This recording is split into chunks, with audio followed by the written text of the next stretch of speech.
लोकतंत्र की जननी बिहार और हम बिहारी। शुरुआत से कहा जाता रहा है कि हमारे नब्ज में राजनीति बसती है और हम लोग जो हैं राजनीतिक तौर तरीके से ही अपने आम रोज़मर्रा में भी सोचते हैं। हम लोग हमेशा से यही कहे जाते हैं बाहर में कि बिहार का है तो राजनीतिक विशेषज्ञ होगा। हमारे ही यहाँ से चूँकि सीता माता आती थी तो हम लोग धर्म को लेकर के भी बड़े जुड़े हुए लोग रहे हैं। हमारी संस्कृति जो है विश्व स्तर पे, विश्व पटल पे बहुत प्रसिद्ध है। पूरी खबर पे चर्चा करें उससे पहले औपचारिकता के लिए अपना परिचय दे दें। रमनीक राज बोल रहे हैं और आप इस वीडियो को क्रिएटर बबुआ पे देख रहे होंगे और हमारे साथ जो बैठे हुए हैं इन्हीं का क्रिएटर बबुआ है, तो इनके परिचय देने का हमको कोई ज़रूरत महसूस नहीं होता है। बहुत बहुत स्वागत है भैया आपको आपके ही चैनल पे। धन्यवाद रमनीक। हम लोग जो हैं भैया मतलब इस चीज़ को समझने का ज़रूरत है कि शुरुआत से ही राजनीति के, कोई कहता है कि बिहार माता रही है, कोई कहता है कि बिहार जनक रहा है, राजनीति के इर्द गिर्द हम लोग रहे हैं। और श्री बाबू का दौर से लेकर के अगले मतलब 1.5 दशक तक बड़ी शुद्ध राजनीति हुई है, इसमें कोई डाउट नहीं रहा है। आज जहां हम 2023 में खड़े हैं, हम लोग देखते हैं कि राजनीति जो है वो धर्म के विरुद्ध, मतलब धर्म के इर्द गिर्द ही घूम रहा है। इसका क्या कारण हो सकता है? अगर हम राइट का बात करें, भाजपा का बात करें, तो वो लोग जो है दिखाते हैं कि माने धर्म के फेवर में करते हैं। कुछ लोग जो लेफ्टिस्ट हैं वो इस कदर मतलब दिखाने का कोशिश करते हैं कि वो लोग जो हैं हिंदू धर्म के विरुद्ध हैं और बाकी के समर्थक हैं।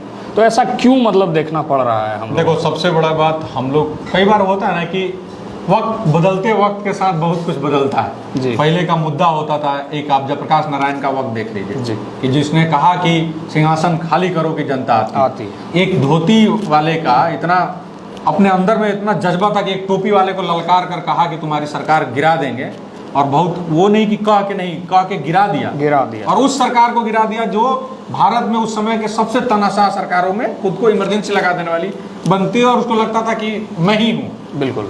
लेकिन बिहार में जब परिप्रेक्ष्य बदला, उसी जेपी के चेले, अभी जितने भी लोग हैं, चाहे वो नीतीश कुमार हो, लालू यादव हो, और तमाम लोग, सभी लोग जेपी आंदोलन के ही लगभग, बिल्कुल सारी जो आज के डेट में जो लगभग वो सभी लोग जेपी के ही हैं। और इधर आप आइए तो राम मनोहर लोहिया के रहे, लोहिया और जेपी के सभी चेले रहे। लेकिन वक्त बदलते वक्त की राजनीति ने, पहले क्या होता था कि देखिए 2 चीजें हैं, एक आदमी अगर पक्ष में बोलेगा तो दूसरा आदमी विपक्ष में बोलेगा। पहले ये बड़ा दुर्भाग्य है कहना कि हिंदुओं के वोटों का दुर्विकरण करने के लिए हिंदुओं पे कटाक्ष करना, हिंदुत्व को नीचा दिखाना, और तो और एक बार ऐसी साजिश भी की गई कि हिंदू जो है आतंकवादी की तरह पोर्ट्रेट किया जाए। आपको याद होगा साध्वी प्रज्ञा सिंह ठाकुर वाला मामला, हिंदू आतंकवाद का मुद्दा उठा, और उसी समय जो है हिंदू आतंकवाद को बजाबते कोट किया दिग्विजय सिंह ने। बहुत सारा चीज इस तरह का बात उठ के आया, कांग्रेस में उस पर आने लगी, बहुत सारा बात होने लगा। लेकिन अब कहते हैं ना कि कोई जो आपदा आती है उसमें कोई अवसर, भाजपा का तो नियम है, उसमें भाजपा ने ये समझा कि अब चूंकि कांग्रेस जो है हिंदुओं को दूसरे किनारे पर रख के अपनी राजनीति कर रही है, तो भाजपा उस चीज का लाभ उठाती है और वो इस चीज को दिखाती है। मैं भी कह रहा हूँ, हिंदुओं की राजनीति नहीं करती है। मैं हमेशा अपने वीडियो में करता हूँ कि अपने वोटों के लिए सबसे ज्यादा हिंदुओं का इस्तेमाल भाजपा नहीं किया, लेकिन भाजपा ये दिखाती है कि हम हिंदुओं के पार्टी हैं और वो हिंदुओं की राजनीति करने लगती है। तो एक पार्टी जिसका पहले से माइंडसेट लोगों के प्रति बना हुआ था कि ये हिंदू विरोधी है, और अब आप एंट्री होता है भाजपा का जो ये दिखाती है कि हम हिंदुओं के समर्थक हैं। अब कोई राम की जो अब अभी देखिए ना, आप याद करिए, राम का रथ यात्रा रोका आरजेडी ने जी, राम भक्तों पे गोली चलवाई समाजवादी ने, राम के अस्तित्व पे सवाल उठाया कांग्रेस ने जी, और वो तमाम लोग लेकिन आज मामला बदल गया है आज राम के फेवर में। लेकिन पहले इन्होंने कोशिश किया, याद आपको याद है कि जनेऊ दिखाते चल रहे थे, सही बात है। हाँ, और वो हुआ कि कहीं ना कहीं कि इसको धर्म का ही राजनीति लड़ा जाए। लालू परिवार ने कृष्ण का बात किया, सपा के अखिलेश यादव ने परसा उठाया, अभी राहुल गांधी को हम लोग देख रहे हैं कि श्री राम के, हाँ तो पहले कोशिश ये हुआ कि भाजपा को उसी की राजनीति से काट दिया जाए जी। पहले क्या हुआ कि भाजपा धर्म की राजनीति कर रही है, हिंदुत्व की राजनीति कर रही है, तो उसी को राजनीति से पटकानी दिया जाए, जो कि फेल हो गया जी 2019 में। अब इन लोगों को वापस से फिर क्या लगा है कि ना अब क्या होगा, फिर एंटी होगा। तो आप देखिए, आप इस पे चले जाइए, स्वामी प्रसाद मौर्य का बयान ले लीजिए, उदयनिधि स्टालिन का बयान ले लीजिए, आप बिहार के जो चंद्रशेखर जी हैं माननीय साहब, तो कभी रामचरितमानस पे करते हैं, तो बहुत सारा ये सब टीका टिप्पणी हो गया होने लगा। अब ये लोग फिर से एंटी हिंदू राजनीति को ला रहा है, क्योंकि इनको लगा कि उससे तो दाल गलेगा नहीं, क्योंकि भाजपा का जो वो एक बड़े अच्छे किसी कॉमिक का मुझे नाम नहीं याद आ रहा, वरुण ही नाम है उनका, उन्होंने कहा कि यार तुम कंपटीशन किसने करने जा रहे हो, तुम चंदन लपेट क्या, वो भस्म लपेट के खड़ा है। राहुल गांधी का चंदन वो भस्म पे नहीं हुआ, फेल हो गया। तो अब ये लोग फिर, अब ये दुख है कि फिर ये लोग एंटी हिंदू राजनीति कर रहे हैं। अच्छा राणा जी, आप हमसे नहीं भी तो एक पीढ़ी, मतलब एक पीढ़ी तो नहीं कह सकते हैं, लेकिन ये कह सकते हैं कि आधा दशक बड़े हैं। आपने एक सरकार मुझसे ज्यादा देखी है, तो अनडाउटेडली आपका राजनीतिक समझ मुझसे तो बहुत ज़्यादा ही होगा।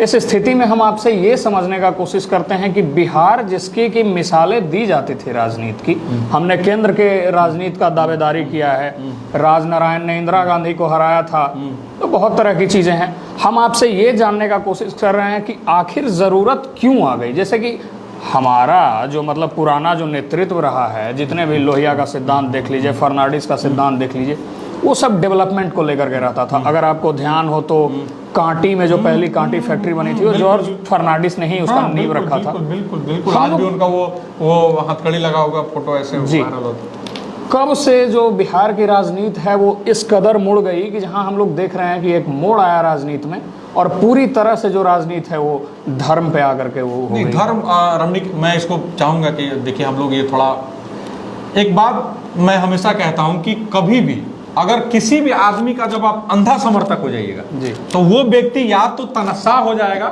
और नहीं तो करप्ट हो जाएगा जी। वही हुआ आरजेडी के साथ जी। पहले अपने आरजेडी ने, माने राजद ने अपने लालू यादव के पहले शासनकाल में ठीक काम किया बिहार के लिए, लेकिन जब उसको ये लग गया कि हमारे समर्थक हमारे समर्थन में इतने अंधे हो चुके हैं कि उनको कुछ मतलब नहीं है सिवाय जात, सिवाय धर्म और सिवाय डायलॉगबाजी के, तो वो विकास नहीं किया। वही हाल नीतीश कुमार का हुआ। मैं आपको 30 सेकंड और लूंगा आपसे कि वही हाल क्या हुआ कि नीतीश कुमार के समर्थकों को ये लगा कि लालू को हराया उखाड़ा कौन, नीतीश कुमार, और कर कौन सकता है, नीतीश कुमार। अब वही स्थिति हो सकता है कल भाजपा की भी हो जाए।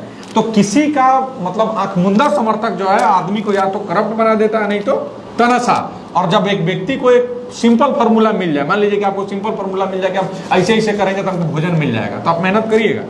नहीं करिएगा। तो अब इस सिंपल फार्मूला मिल गया कि जात और धर्म का बात करिए, सिंपल फार्मूला से चुनाव जीत जाइए। हम लोगों ने बीच में एक बड़ा चैलेंजिंग दौर देखा, कोरोना का दौर। उस समय हम लोगों ने देखा कि सर्व समाज के लोग एक जगह एक मोती के माला नुमा जो है खड़े थे। सब लोगों ने मौत की असलियत देखी और सब लोग एक जगह। हमको लगता है कि कोरोना 1.5 दशक में इकलौता ऐसा दौर रहा है जिस समय की हर जात हर धर्म के लोग जो है एक दूसरे का मदद करने के लिए तैयार हुए थे और अनडाउटेडली किए भी।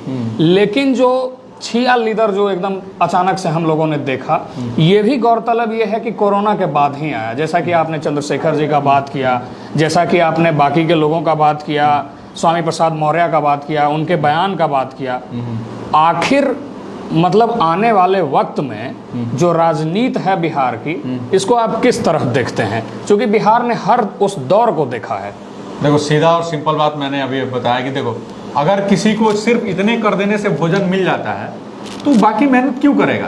तो अगर बिहार की राजनीति में अगर जात और धर्म इंक्लूड कर देने से चुनाव लड़े जाते हैं और जीत लिए जाते हैं तो बाकी कोई मेहनत क्यों करेगा?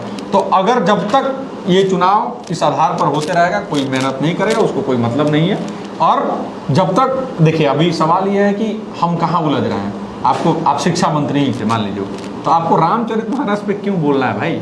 वो आपके सिलेबस का हिस्सा थोड़ी है। सही बात। आपको आप ये इस चीज़ पे दिखे ना कि कैसे शिक्षक जो है नियमित वक्त पे आए, कैसे उनका सिलेबस हो, कैसे भाई ये 3 साल का डिग्री 5 साल पे मिल रहा है, बिहार में हर बार पेपर लीक हो जा रहा है, उस पर बात करिएगा ना। तो इसको क्या है ना कि आप अपना अगर काम नहीं कर रहे हैं तो एक विवाद से उस चीज़ को मोड़ दीजिए, आपके काम की तरफ किसी का ध्यान ही नहीं जाएगा। सीधा सिंपल बात है। राणा जी, बिहार की सरजमीं जो हमेशा से एक विचारधारा, एक राजनैतिक विचारधारा और एक नेतृत्व का उपजाऊ करती आई है, क्या मौजूदा परिवेश में वो इतना बंजर बन गई है कि अभी के वक्त में हमारे पास में फेस के नाम पे कोई नहीं है? नहीं, अभी भी फेस के नाम पे है, बहुत लोग हैं। कन्हैया कुमार है, बहुत लोग हैं। कन्हैया कुमार जैसे बहुत युवक है, ऐसा नहीं है। कन्हैया कुमार को आप क्या बुरा फेस थोड़ी मानते हैं। सवाल ये उठता है कि अगर मैं क्या बोला हूँ कि अगर जो धारा ऐसे बह रही है उसको क्यों उसको विपरीत बहना है? मान लीजिए कन्हैया कुमार को है कि अगर उसको अब एजुकेशन पे बात करना है, वो क्यों करेगा कि जब देख रहा है कि हमको इसी धारा पे के साथ बह के अगर हमको कोई गद्दी हासिल हो जाए तो हम काहे नहीं उस पर बात करें। तो इसीलिए ये एकदम एज इट इज सिंपल हो गया। देखिए, अगर बिहार का राजनीति को अगर सीधा सिंपल रखना है या कॉन्ट्राडिक्शन नहीं फैलाना है, आदमी में द्वेष नहीं हो, लड़ाई नहीं हो, तो उसका एकमात्र है, अगर आप जो इज्जत चाहते हैं उतना ही इज्जत किसी और को दीजिए, चाहे वो जात का बात हो चाहे वो धर्म का। अगर आप अपने धर्म के लिए इज्जत चाहते हैं तो उतना धर्म उस दूसरे धर्म का इज्जत दीजिए। अगर आप अपने जात का उतना सम्मान चाहते हैं तो दूसरे जाति को उतना सम्मान दीजिए, बात खत्म।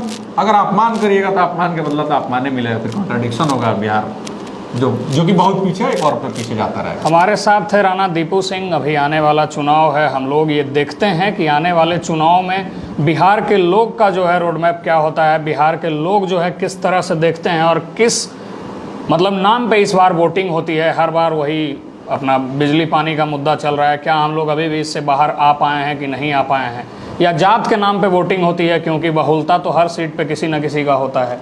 हम लोग के सामने सबसे बड़ा क्वेश्चन मार्क यही है। अरे जाते को जिताना है तो काबिल जात वाला को जिता लीजिए, कौन रोके। तो ये क्वेश्चन मार्क हम आपके ऊपर में छोड़ते हैं कि आप ये उचित समझिए कि आपके लिए उचित क्या है, क्योंकि हम यहाँ से जब डिसीजन मेकिंग का कोई काम करेंगे तो आप लोग उसको विवाद बना दीजिएगा। शॉर्ट्स का ज़माना है, उसको काट के कहीं चला दीजिएगा और कहिएगा कि राणा दीपू सिंह जातिवादी। धन्यवाद।